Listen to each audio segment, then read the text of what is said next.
Hey internet, Ben here. Day 8 of my 30-day challenge. I'm not sure what I want to talk about today. I think I want to talk more about philosophy.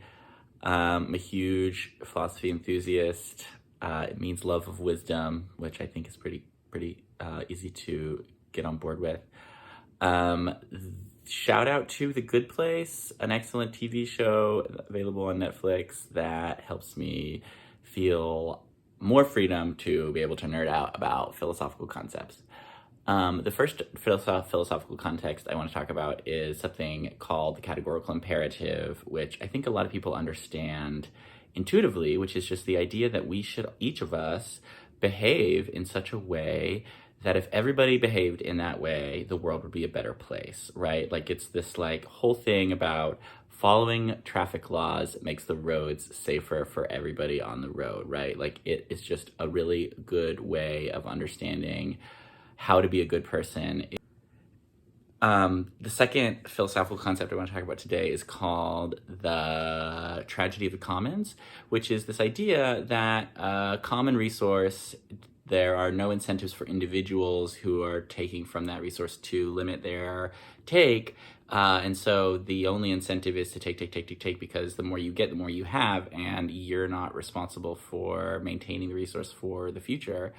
And so these two ideas, the tragedy of the commons and the categorical imperative, really come to a head for me when you talk about something like climate change, where we hold the whole ecosystem of our Earth's planet in common, but the individual doesn't have the power through their individual action to make the kind of change to the structure of society that allows us to preserve the commons.